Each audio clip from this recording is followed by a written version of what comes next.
Boa noite, pessoal, tudo bem? Como é que tá a galera? Conseguindo estudar? Tá aprendendo? Tá contento aí o que eu tô passando? Espero que sim. Vamos lá, a gente vai falar hoje de direito administrativo, vou fazer algumas observações iniciais. Essa aula aqui de direito administrativo tá com viés, tá enviesada aí para o grupo do Jonathan. Então, hoje ela não estava no YouTube ainda, e assim vai ocorrer com o administrativo. As aulas de administrativo primeiro vão ser ministradas aqui no grupo do Jonathan e depois elas ficam disponíveis no YouTube para você dar uma olhada. Tá? Lá no YouTube tem outras aulas também, tem administrativo, constitucional e penal até o momento. Se eu conseguir fazer outras também eu vou fazer. Lembrando que aqui o Jonathan consegue reunir os professores específicos de cada matéria, então assim, não dá para competir com os caras são bons nas suas áreas, né? Mas lá tem um geralzão que pode te ajudar a, a tirar algumas dúvidas, a assistir. Então, o primeiro é esse, tá? Ela não estava no canal, mas após a aula de hoje ela vai estar disponível lá, você pode acessar também. Porém, temos uma observação para fazer. Se você está afim de assistir elas por completo, corre lá, dá uma olhada depois nas que já estão lá, de penal e constitucional, e porventura outras que eu venha colocar, porque as contribuições elas estão praticamente zeradas.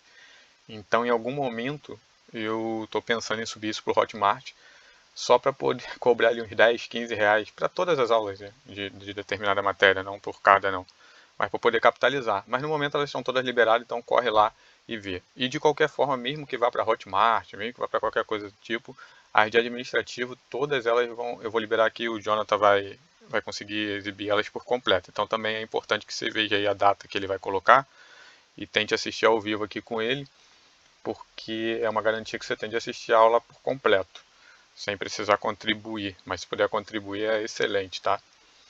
Então vamos seguir. Aula 3, vocês tiveram aqui a aula 1, aula 2, ela tá lá no YouTube, ela tá disponível 100% lá, algumas pessoas já viram, mas a aula 2 ela é só uma complementação do que ficou faltando na aula 1, que são as empresas e tal ali. Algumas pessoas já assistiram, se você não assistiu, depois vai lá e complementa. Então, a aula 1 e 2 é referente ao primeiro tópico da apostila. Essa aula 3 é o segundo tópico da apostila. Nós vamos seguir daqui adiante, tá bom? Lá no canal depois você vai encontrar um link, lá na descrição do vídeo, desse vídeo aqui, você vai encontrar um link que você consegue baixar o PDF, que é o material que nós vamos utilizar aqui durante a aula. E provavelmente também vai ter lá um banco de questões, umas questões para você testar da aula. Tudo na descrição do vídeo. Depois você vai lá e dá uma olhada nisso. Agora vamos seguir aqui. Estudando administrativo na aula 3, que é ato administrativo. Vamos lembrar aqui, ato administrativo pirâmide de Hans-Kelsen. Eu vi por alto as postagens de aula que vocês tiveram de constitucional e, se eu não me engano, o professor de constitucional já falou disso com vocês. Eu também tinha falado muito por alto na aula 1 de administrativo e acho que fala no de constitucional do YouTube também. Mas enfim, o professor de vocês de constitucional, pelo que eu vi de comentário ali, falou sobre isso. Então, pirâmide Hans-Kelsen, o que nós temos? No topo da pirâmide, é uma hierarquia, tá? E no topo dessa pirâmide nós temos quem? Uma técnica de estudo, vamos lá, tenta me antecipar. Eu vou falar, vou dar um tempo para você falar, tenta antecipar. Isso faz com que você vá lembrando, forçando a sua mente a lembrar. Então, a pirâmide de Hans-Kelsen é aspecto jurídico, né? E no topo dela nós temos né? Constituição Federal. Então, a Constituição Federal está no topo da pirâmide, correto? Tudo que vai vir aqui para baixo, ele tem que respeitar a Constituição Federal. Abaixo da Constituição Federal nós temos as leis. Tá aqui, leis. Eu vou botar 3 tópicos que é o que eu preciso hoje para você entender o ato administrativo aqui. Então, Constituição Federal no topo, abaixo nós temos leis.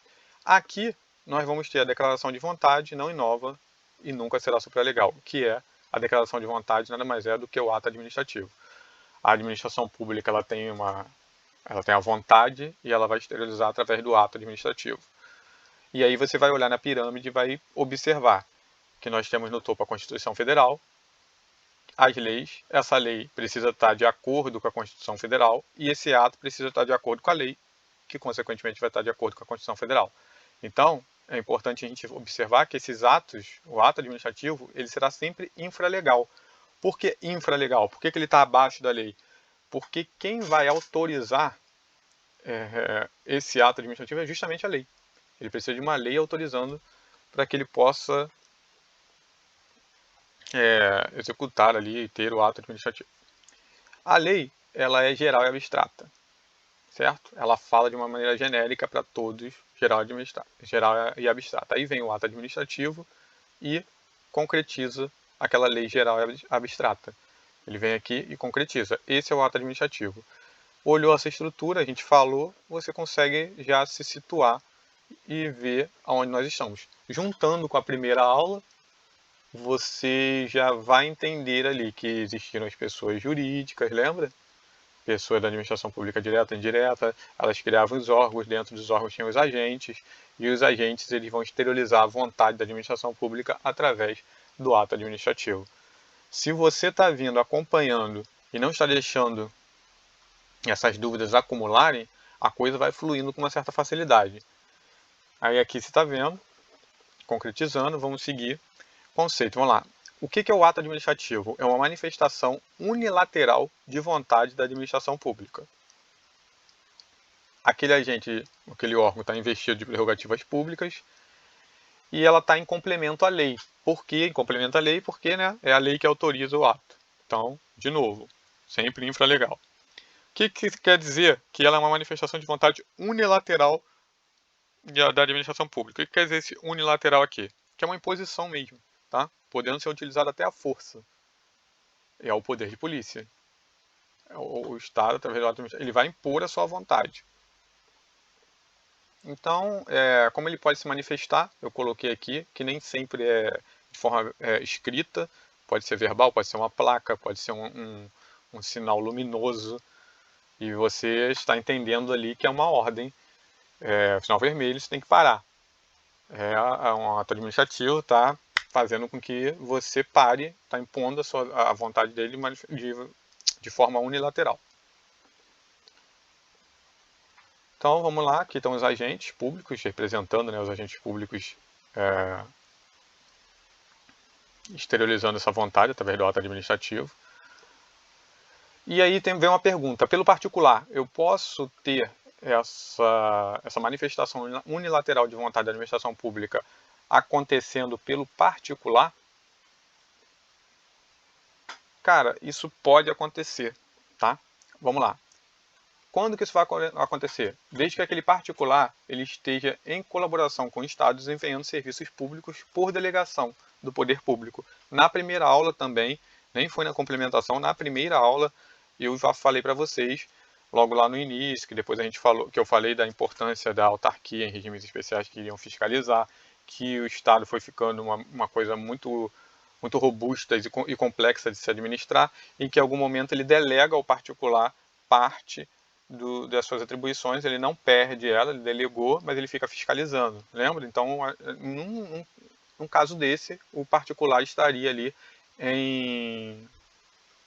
desempenhando em colaboração com o Estado, e aí ele vai ter algumas prerrogativas públicas. Aí temos aqui, exemplo, do transporte de ônibus municipal, nós temos o ônibus ali, a competência é do município, mas ela está delegada ao particular para exercer. Tá vendo? Prerrogativas públicas ao particular, porque ele está exercendo em colaboração com o Estado. Coloquei aqui também, que eu achei interessante, eu não lembro se exatamente se isso tem na apostila, mas eu achei interessante vocês saberem, que é o seguinte, existem permissão, permissionário e concessão. Esses dois aqui, permissão e concessão, eles acontecem através de um contrato, tá? E a autorização, quando ele está autorizando, essa sim é um ato administrativo. Lógico que ao elaborar um contrato ali dentro tem vários atos administrativos sendo praticados também, mas aqui a autorização é o ato administrativo. Para permissão e para concessão você precisa de um contrato. Vamos seguir. Tá, olha aí a observação ali embaixo. Judiciário e legislativo praticam ato administrativo desde que seja na função atípica. Isso eu não posso afirmar que vocês tiveram ou não na aula de constitucional, porque eu não assisti, infelizmente. Gostaria de ter tido a oportunidade de assistir para complementar também, mas na minha de constitucional eu comento, se você tem dúvida disso, vai lá e assiste, mas cada poder desse, na tripartição dos poderes executivo, legislativo e judiciário, ele tem funções típicas e atípicas, né? E para que ele tenha autonomia, eles também vão ter essa função atípica. O que é a função atípica? O judiciário, a função típica dele é julgar. Mas para que ele tenha autonomia, ele em algum momento vai também legislar, fazendo o regimento dos seus tribunais, porque senão ele teria que o judiciário teria que pedir ao legislativo para legislar, ele ficaria preso, não teria essa autonomia. Então, na função atípica, ele vai ter a função, por exemplo, administrativa dentro do tribunal, dentro da seara dele. Nessa hora que ele está com a sua função atípica, ele também pratica ato administrativo, correto? Então não é só do executivo, o judiciário, o legislativo vai também praticar na sua função atípica. Eu acredito que vocês tenham tido isso já, se não tiver, vai ter, e se tiver dúvida, procura de constitucional lá no canal. Porque se eu parar aqui para falar disso, agora nós vamos entrar em constitucional e aí vai fugir a temática. Ali em cima você está vendo que ficou um azul mais claro? Também achei legal falar com vocês. Vamos lá. Diferença de ato administrativo para fato administrativo. É diferente, tá? Um ato administrativo, a gente acabou de ver, é uma manifestação de vontade da administração pública, certo?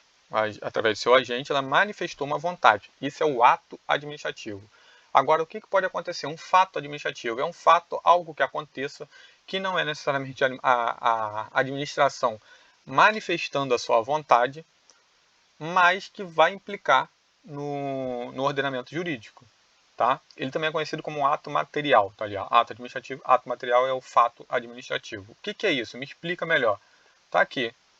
A administração pública ela não está manifestando a sua vontade, mas ela sofre as consequências. Quando? Fenômenos da natureza, né? Pode acontecer, pode inundar. A administração vai ter que resolver as pessoas que foram desabrigadas, ruas que encheu, coisas do tipo. Fatos da natureza podem sim, não foi uma manifestação da vontade da administração pública, mas aquele fato vai gerar consequências. Outro, a morte de um servidor. Não foi a administração pública que foi lá e através de um ato administrativo matou o servidor, não, aconteceu. É um fato administrativo, aí nós vamos falar um fato administrativo, um ato material, é um fato administrativo. Ele aconteceu, a morte do servidor. Não é pela manifestação de vontade da administração pública, certo? Mas ele gera uma consequência jurídica. O cargo está vago. E aí, através disso, aí sim a manifestação de vontade da administração vai acontecer. Lá, concurso para preencher vaga é um ato administrativo. Aí sim vai ser um ato administrativo. Conseguiu entender isso? Se não, volta, olha com calma, escuta de novo. Quer dizer, volta vocês não vão poder voltar agora. Lá no canal vocês vão conseguir voltar. Aí vai, escuta de novo, procura aulas soltas, tem bastante espalhada no YouTube, bota o tema em si, procura, de repente uma outra pessoa falando de uma outra forma, você entende melhor e tá valendo, o negócio é que você entenda. Mas entendeu aqui? Ato administrativo, fato administrativo. O fato, ela não é uma manifestação de vontade da administração, mas ela sofre consequências com isso. A morte de um servidor e a consequência é que o cargo fica vago e por aí vai. E aí ela pode sim vir aqui a ter um ato administrativo, que é justamente o concurso para preencher aquela vaga e por aí vai. Seguindo. Agora vamos lá. Como é formado o ato administrativo? Quais são os elementos? O que eu preciso olhar e ver? Tem que ter isso, isso, isso e isso para dizer que é um ato administrativo, certo? Aqui eu vou usar técnicas que a maioria não foram inventadas por mim, tá? No decorrer dos estudos a gente vai encontrando elas nos livros. Uma ou outra pode ter sido, mas essa aqui não foi. Eu não lembro de onde eu vi, mas eu vi. Então vamos lá. Nós vamos adotar um mascote aqui para dizer que é o ato administrativo, certo? Através desse mascote eu vou conseguir formar esse ato administrativo. Nós vamos dar o nome desse mascote de Fifocom. Vai ser o nome desse cachorro aí. Fifocom. Vamos lá, vamos gravar, que é o Fifocom. O que é o Fifocom? Esse ato administrativo os elementos que eu preciso ter para formar o ato administrativo. Ou seja, como se eu tivesse todos esses elementos, eu formo o cachorro. Todos esses elementos, eu formo o ato administrativo.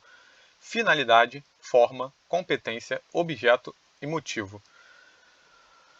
Tendo isso, está formado o ato administrativo. E nós vamos falar de cada um deles. Correto? Então, adotamos um mascote. Vamos dar o nome dele de Fifocom. O nosso Fifocom são os elementos que formam o ato administrativo. Faltou um desses elementos, cara. Pô, mas faltou ali. Não tem esse elemento. O que vai acontecer? Vamos lá, na falta de qualquer um dos elementos, nosso mascote, o Fifocom, não se forma. Então o ato está sujeito à anulação se ele já não for nulo logo de cara, né? Porque para esses aqui são pressupostos de existência e requisito de validade. Para que ele exista, o ato administrativo exista, tem que ter finalidade, forma, competência, objeto e motivo. Esses são os requisitos de validade do ato administrativo, correto? Então vamos falar finalidade. O que é? O que você quer dizer com isso? Qual é a finalidade do ato administrativo? A finalidade vai ser sempre pública, né? Nós estamos falando da administração pública, gerindo a coisa pública para o bem de todos. Então a finalidade de um ato administrativo é sempre pública. E aqui a gente tem finalidade imediata e finalidade imediata. A gente separando isso. Finalidade imediata é sempre a pública. Sempre vai ter. Sempre o interesse da coletividade, interesse público. Se não tem interesse público, se esse ato não foi praticado com a finalidade de interesse público, está errado. Não é um ato administrativo. É um ato, mas não é um ato administrativo. Correto? E a finalidade imediata é para que o ato se propõe. Ó. Qual foi o efeito que ele causou naquele ato? Lá no exemplo que a gente falou de transporte de ônibus. Botou o ônibus para circular. Finalidade imediata, transporte passageiro, sei lá. Mas você conseguiu visualizar? Tem uma finalidade imediata, mas essa finalidade imediata sempre é de interesse público.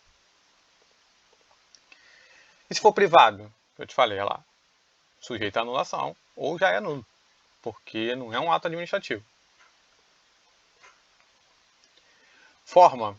Qual é a forma que ele se exterioriza? Olha, é o meio pelo qual o ato se exterioriza. Qual é a forma com que você está colocando isso para o mundo?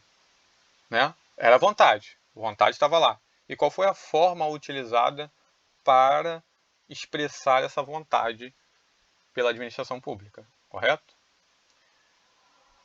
E ali, ó, atenção, uma coisa é ter uma forma e outra coisa é ter uma forma válida. Princípio da solenidade. Por quê? Porque essa forma ela pode estar especificada em lei certinha.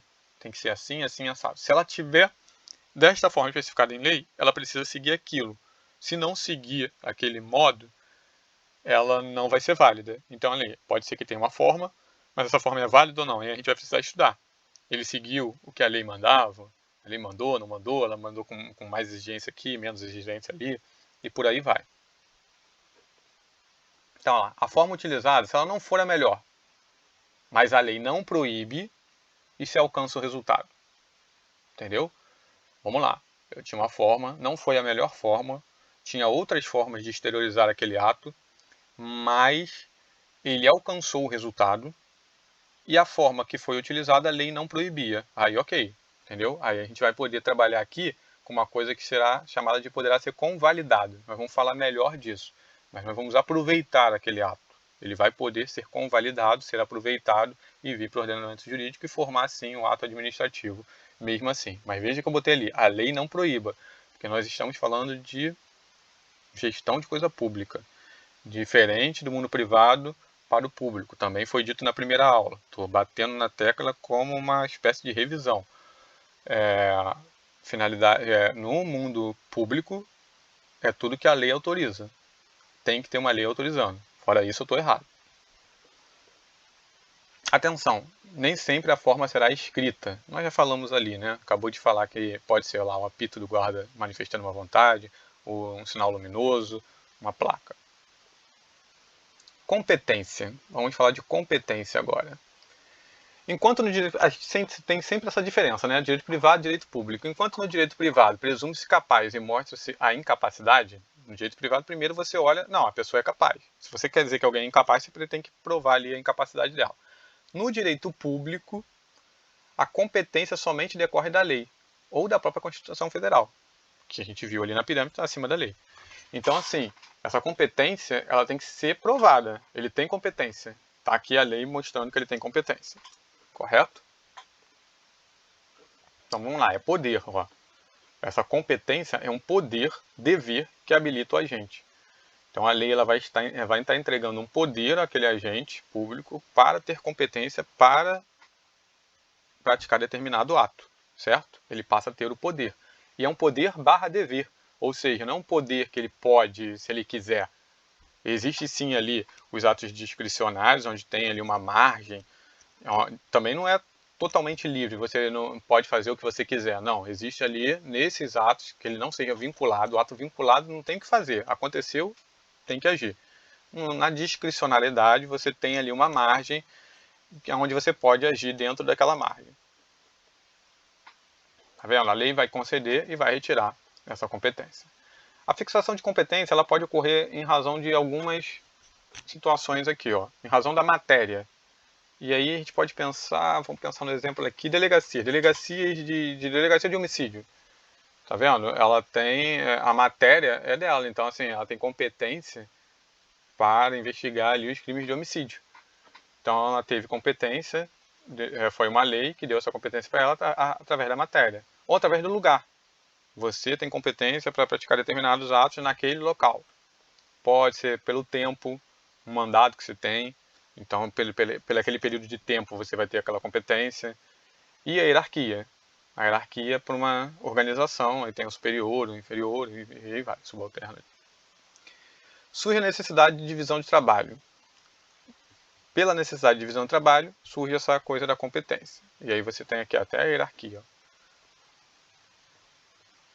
E essas aqui são algumas características que nós vamos falar. Ó. Público, imprescritível, improrrogável e inderrogável. O que você quer dizer com isso? O público, a gente está falando, batendo na tecla toda hora. Decorre de lei, decorre de lei. Tudo está decorrendo de lei. O que é imprescritível? Não se perde mesmo que se fique tempo sem executá-la, ou seja, ela não vai prescrever, correto? Ela é imprescritível, ou seja, tem a competência, a lei atribuiu a competência, não te retirou, então continua válida, a lei continua dizendo que você tem competência, mas você ficou sem exercer aquela competência durante 2 anos. Não importa, se a lei não retirou essa competência, continua sendo competente, continua sendo válida, ela não vai prescrever, certo? Improrrogável. Praticou o ato, não tinha competência, ainda que não se tenha reclamação, não ocorre a prorrogação da competência. Ou seja, se você era incompetente, você continua sendo incompetente. Existe a delegação? Existe. Nós vamos falar sobre ela. Mas lembrando, é a lei que autoriza. Fora isso, você não tinha essa autorização, não podia nem delegar, nem nada. Você praticou o ato, não tinha competência, não vai prorrogar. Você vai continuar sendo incompetente. Inderrogável. A competência atribuída de atribuições típicas exclusivas de um órgão não se transfere a outro por puro acordo de vontades. Lembra? Tem que ter a lei. Ah, mas ali ele pôde delegar. Então é porque uma lei autorizou. Certo? Acordo de vontade sem lei não pode. Aí vamos falar logo aqui então de delegação e avocação. O que significa delegar? Pensa, fala e vamos. Estou dando esse tempo para, de novo, aquilo. Você precisa tentar treinar a tua mente e ficar lembrando. Então vamos delegar. Transferir o exercício. Ou seja, tem que ter uma norma autorizando. Botei aqui, haja uma norma autorizando. Eu estou batendo na tecla da legalidade sempre com vocês, hein? Não vai errar essa parada. Então, delegar é a transferência do exercício. Olha o que eu estou falando. É a transferência do exercício. Então, botei aqui, ó, atenção, transferência do exercício e não da titularidade. O que eu quero dizer com isso? Transferência do exercício e não da titularidade. Por quê? Porque a titularidade continua com o cara que delegou. Ele delega para você, ele não deixa de ser competente porque ele delegou para você. Ele continua sendo competente, ele delegou, porque a lei autorizou. E aí você passa a ter que exercer aquela competência ou determinado ato. Mas ele não deixa de ser competente. Então, qual é a consequência disso? Ele delegou só o exercício, não a titularidade, ele pode se retomar para ele aquilo e ele mesmo ir lá e fazer. E o nome disso é o quê? Avocação. Delegou, transferiu o exercício. Avocou, pegou de volta. Entendeu? Essa avocação, ela não é a regra, tá? Ela é exceção. Por quê? Porque fica uma cara aí de que você parece que você não cumpriu bem, né, o papel e aí teve que avocar para que ele faça. Então a avocação não é a regra, mas pode acontecer. Então aqui, vamos falar da delegação. Tá vendo ali? Alguém está delegando. Nós temos delegação vertical, delegação horizontal. Como é que é isso? Delegação vertical é para quem está hierarquicamente abaixo de você. Então você tem uma pessoa subordinada, você delegou para aquela pessoa fazer. Neste caso, se você não achou que está legal, tudo, você consegue avocar. Você vai lá, a pessoa é subordinada a você, então você pode pegar de volta e fazer. Agora, na delegação horizontal, você está delegando para quem está na mesma linha que você. Então, neste caso, não cabe a avocação. Está na mesma linha. Lembra que eu falei? Parece que está sendo mal feito, parece que tem um jeito que você não gostou, então você vai lá e pega de volta. Se está na mesma linha, você meio que não tem mais isso, né? Aceita do jeito que está sendo feito lá. O ato de delegação indicará com precisão a autoridade delegante, a autoridade delegada e as atribuições objeto da delegação. Ou seja, tem que estar tudo muito bem explicado. Quem é que está delegando, quem é que vai fazer e exatamente o que ele vai fazer. Certo? Ali, ó, botei um para. O que não pode ser delegado? Ó, não podem ser objeto de delegação. A edição de atos de caráter normativo, a decisão de recurso administrativo, as matérias de competência exclusiva do órgão ou autoridade.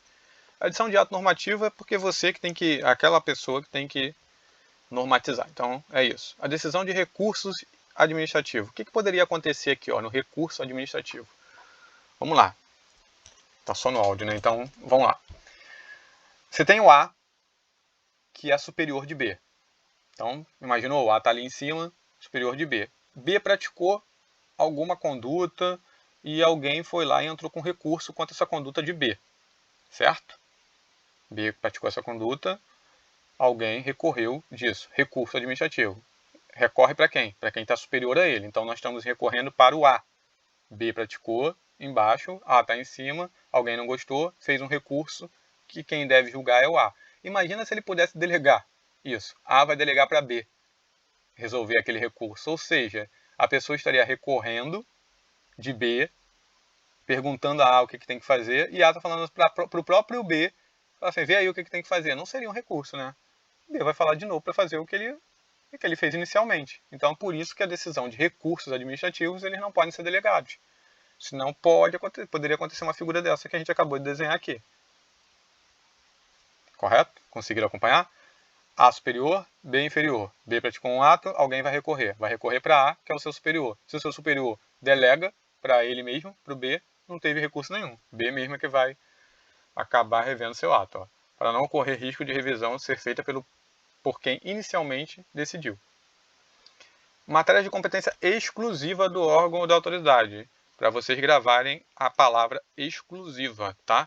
Porque ela é diferente de privativo. Privativo ele pode ser delegado, tá? O exclusivo é que não, exclusividade, é só dele. Privativo, você tem, sei lá, uma sala e tem um banheiro privativo. O banheiro é teu, é privativo, mas alguma visita tá lá, pediu para usar o banheiro, você vai deixar, não é exclusivo, tá? Exclusivo é que não pode ser delegado. Privativo vai poder. Durante o exercício da função delegada, causou um dano. Quem responde? Ou seja, você delegou para alguém exercer determinado ato administrativo. Essa pessoa, na hora de exercer aquela função delegada, ela causa um dano. Quem responde? Você que delegou ou a pessoa que executou? E aí nós temos a súmula 510, que diz: praticado o ato por autoridade no exercício de competência delegada, contra ela cabe o mandado de segurança ou a medida judicial, ou seja, quem executou. Não é você que delegou, não. Delegou, estava certinho? A lei te autoriza a delegar? Você poderia ter delegado? A pessoa recebeu aquela delegação, tudo certinho? Então ela é responsável pelo ato que ela vai praticar. Objeto. Vamos lá no FIFOCOM, lembra? Agora, objeto. O objeto é o conteúdo material do ato. É o conteúdo do ato. Ou seja, uma das coisas que a gente deve ver logo de cara é que esse objeto deve ser lícito e possível. Para que aquele ato serve? Qual é o objeto? O que ele está fazendo? Então, aquele objeto ele é lícito? Porque não posso ter um ato administrativo para um objeto ilícito, né? Ele é possível? A gente vai conseguir realmente isso? É uma coisa impossível. Se é impossível, não tem sentido. Não tem por que ter o ato. E uma finalidade moralmente aceita. Ele é moralmente aceito? Olha lá. Para que serve o ato? O objeto de uma multa é a punição. Então, entendeu? Por que eu falei ali? Por que serve o ato? Qual é o objeto do ato? Qual é o objeto da multa? Punir alguém. Nomeação de servidor. Admitir um servidor no órgão. O objeto da nomeação é admitir o servidor. Às vezes com o exemplo fica um pouco mais fácil, né? Algumas coisas dá para dar o exemplo. Atividade vinculada e atividade vinculada e discricionária. Depois nós vamos falar disso com mais calma. Mas vamos lá. Atividade vinculada. Não há margem de escolha. O legislador já estabeleceu tudo que tem que ser feito. Olha, a atividade está vinculada a essas situações aqui. Você vai verificar. Aconteceu isso, isso, isso, isso. A consequência é fazer isso. Ponto, acabou. Você não tem margem de escolha. Aconteceram aquelas coisas. Tem o que está vinculado. Você tem que agir daquela forma. E a atividade discricionária? Há uma margem de escolha sendo possível fixar termos, condições, modo.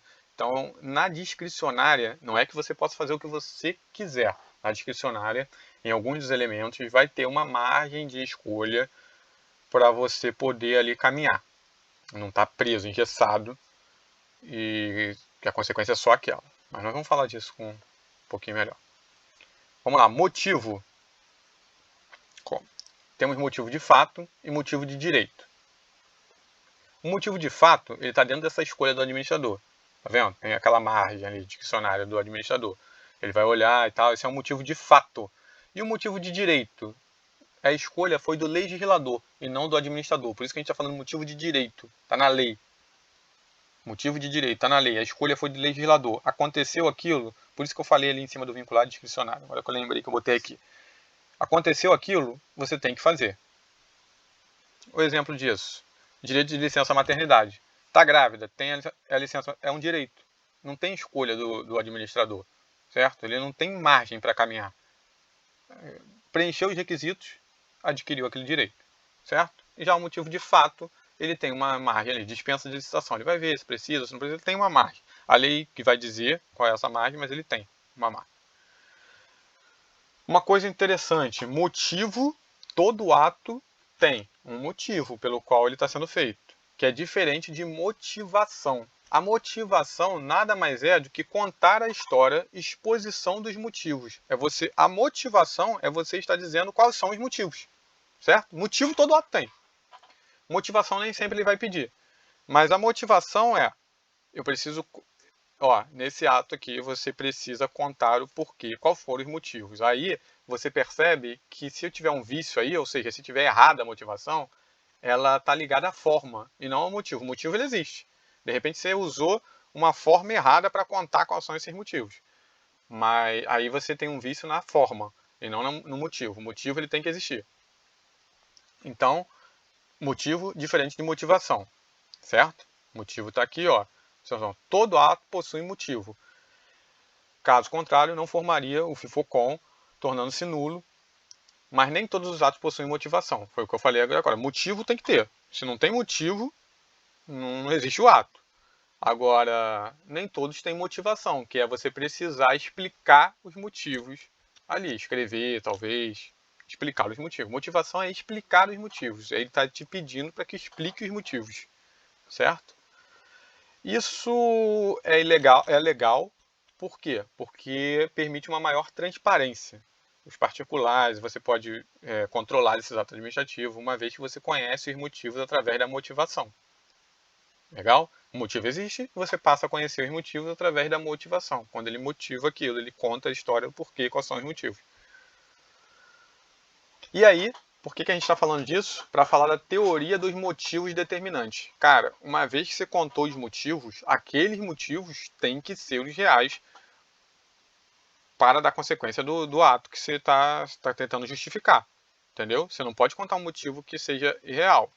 Senão vai complicar a coisa. Então, teoria dos motivos determinantes. Os motivos é que determinam. Olha lá, os motivos apresentados é que vão determinar a produção de efeitos do ato. Então, vamos lá. O motivo, nós vamos ter duas consequências aqui. Você pode ter contado um motivo que ele é verdadeiro, legítimo, crível, legal, ou aí sim eles vão produzir os efeitos, ou você pode ter contado um motivo falso, fraudulento, mentiroso, e não vai produzir efeitos. Aí você acabou com o ato administrativo. O motivo era falso, fraudulento, não era aquele motivo, acabou. Não tem mais o ato. E aí, olha a teoria dos motivos determinantes e a importância disso. Existem atos que não necessitam ser motivados. Cargo comissionado, livre nomeação e exoneração. Olha o nome, livre nomeação e exoneração. O cara pode exonerar livremente. Ele vai lá e exonera. Eu quero exonerar esse daqui. Por quê? Porque eu quero. É livre nomeação e exoneração. Agora, não, por quê? Porque ele falta muito. Ponto. Opa.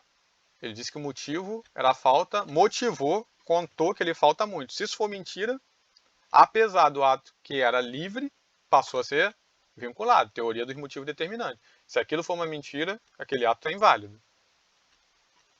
Então, ó, exemplo, cargo comissionável, livre nomeação e exoneração. Porém, se motivos forem...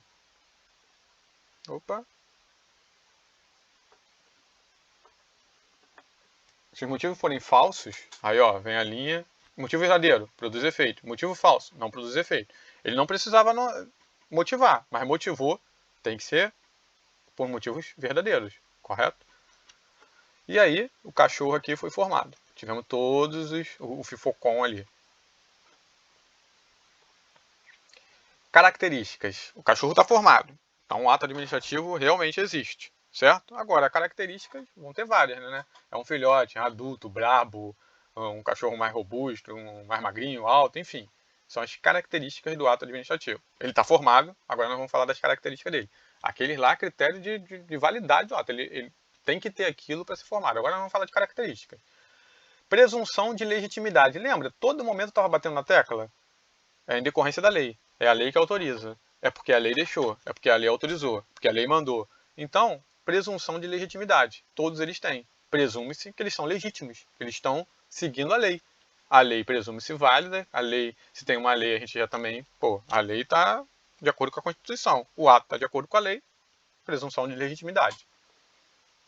Favorável ao Estado, poder público. Agora, é absoluta? Não, é relativa.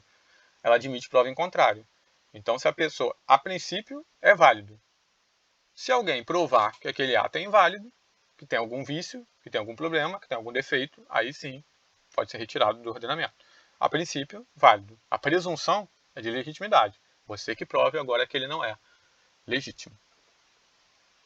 Tipicidade, sempre amparado em lei. Não existe ato administrativo supralegal. Não existe. Lembra, pirâmide lá no início. O ato administrativo está sempre amparado em lei. Esses dois, tanto a presunção de legitimidade como a tipicidade, estão presentes em todos os atos administrativos. Todos os atos... É um ato administrativo? Formou, olhou todas aquelas lá, o FIFO com finalidade, enfim, tem tudo aquilo? Ele existe? Todos eles têm essa característica aí. Eles têm presunção de legitimidade e tipicidade. Agora vamos lá. Imperatividade. Imperatividade, a administração pública impõe unilateralmente contra o particular presente nos atos restritivos, ou seja, ela impõe a sua vontade. É imperativo, não importa que ele não concorda. Exigibilidade, é uma coação ou coerção indireta. Ele tem direito de exigir aquilo, então ele vai exigir de alguma forma. Ah, ele fez aquilo de forma errada, eu vou aplicar uma multa. Que aí ele vai. Executoriedade, sanar a irregularidade. O carro ele pode aplicar a multa, né? Ou ele pode, inclusive, ir lá e rebocar o carro que está estacionado em local errado, local proibido. Certo? Essa ele pode executar, ó, sanar a irregularidade. Ele vai lá, mete o guincho e tira o carro dali. Isso, esses dois juntos, esse poder que ele tem de exigir e de executar, é a auto-executoriedade. Certo? Ela existe porque decorre de lei, a lei já está autorizando, a situação é de urgência, ele precisa fazer aquilo, imagina, senão imagina o carro está estacionado no local proibido, se aquele local é proibido existe um motivo para isso. Ele atrapalha o trânsito, ele pode causar um acidente, ele atrapalha uma ambulância a circular que pode estar vindo a qualquer momento com uma pessoa grave e precisa passar por ali, enfim. Aí o carro está estacionado ali. Imagina se a administração pública tivesse que entrar com um pedido no judiciário para que um juiz autorizasse a remoção daquele carro. O cara já ia chegar com a chave 5 horas depois, tirar o carro e você ainda não conseguiu resolver isso. Então, nesse caso, a situação de urgência é por lei. A administração pública vai lá e executa com o uso da força sem necessidade de ir previamente ao judiciário. Por que ele pode fazer tudo isso? Por que ele pode ir lá executar e retirar sem ir ao judiciário? Porque nós temos aqui a presunção de legitimidade. Se presume que esse ato é legal, esse ato está decorrendo de lei. Então, assim, muito difícil que o que está sendo feito seja legal. Depois você pode discutir isso e via judiciário verificar se era legal, se não era. Mas a princípio, quase todos os casos vai ser que é legal.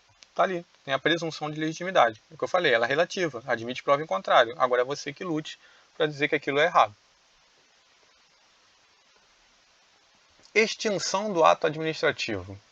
Como é que esse ato administrativo, a gente falou do ato, criou, estava lá, existe, como é que ele deixa de existir no ordenamento jurídico? Aquele ato era um particular, ele pode ser extinguido da seguinte forma: recusa ou renúncia pelo particular. O que é a recusa? A recusa é antes de produzir os efeitos. Ele vai lá e recusa, não, nem vou querer. Ou depois já está produzindo efeito, ele quer e a partir de agora ele não quer mais. É a renúncia, por vontade unilateral do particular. O particular vai lá e renuncia. Pode ser caduco lá, caducidade. O que é caducidade? Ele era um ato válido, estava ali funcionando, produzindo efeitos, mas veio uma nova lei e com essa nova lei ele passou a ser inválido.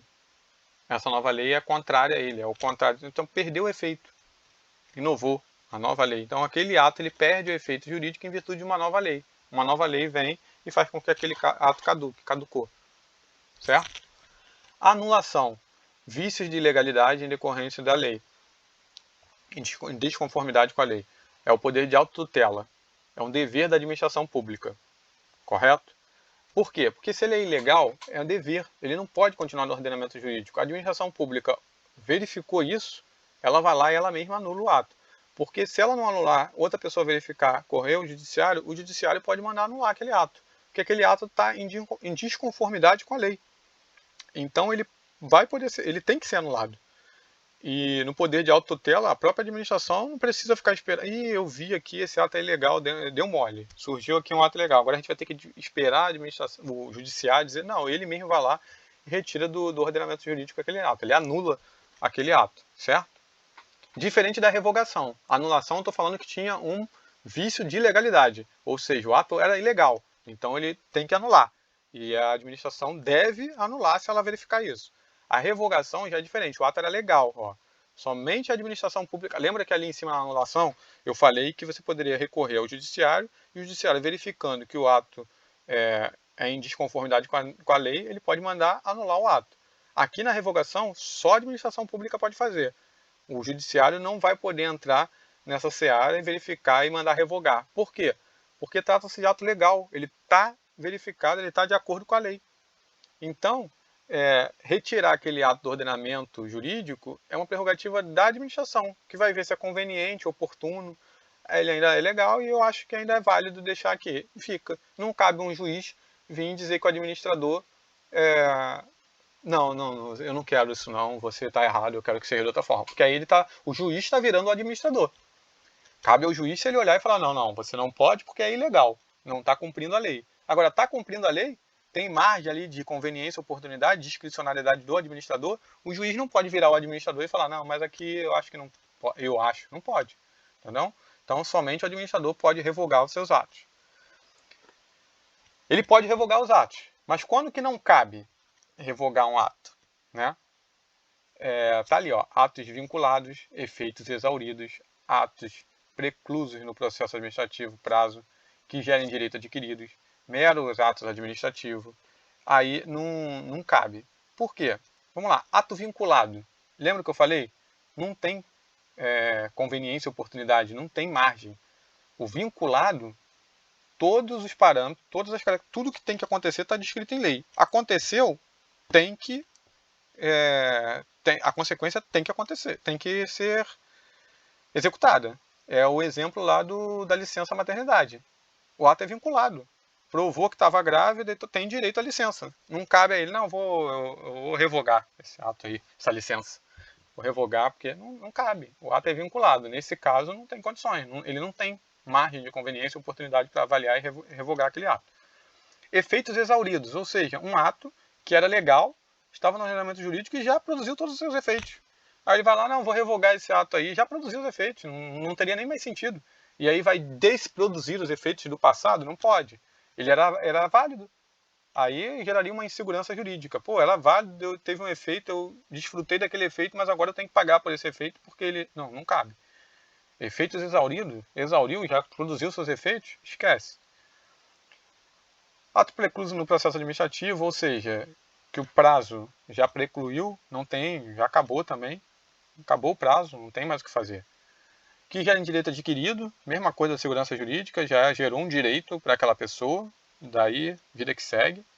E meros atos administrativos, atestado, parecer, enfim, não cabe, não caberia a revogação. É só você pensar na lógica, se cabe ou não, se seria lógico ter aquela revogação ou não. E os outros que estão em vigor, ele tem conveniência ou oportunidade, ele pode revogar. Cassação. Quando que é cassado? Aí já é culpa da pessoa. Vamos lá.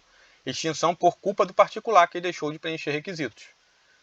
Culpa, gente, não quer dizer que ele tenha a culpa, assim, essa palavra culpa aqui, porque é o exemplo, tá, né? O habilitado ficou cego por culpa dele. Não, talvez não tenha culpa dele, mas entendeu?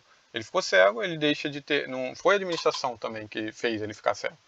E mesmo que fosse, ele deixa de preencher requisitos, ou seja, caça, por culpa do particular que deixou de preencher algum requisito. Os requisitos precisava. Não tem mais o requisito, cassação. Ato vinculado e ato discricionário.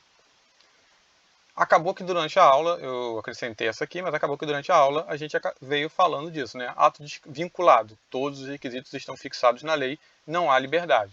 Aqui fica só uma forma melhor de você visualizar o que eu estava falando. Porque o FIFOCOM é o quê? Para ter um ato administrativo, nós temos que ter finalidade, forma, competência, objeto e motivo. No ato vinculado, todos esses estão vinculados. A finalidade é tal, a forma é tal, a competência é desse órgão, o objeto é esse, o motivo é esse. Preencheu tudo isso? Tem como consequência a licença maternidade. Então, ato vinculado. Preencheu, consequência vai acontecer. No ato discricionário, aqui já existe uma análise de conveniência e oportunidade. Então vamos lá, de novo, está ali o FOCOM, finalidade, forma, competência, objeto e motivo. É aqui no objeto e motivo que existe uma margem de conveniência e oportunidade.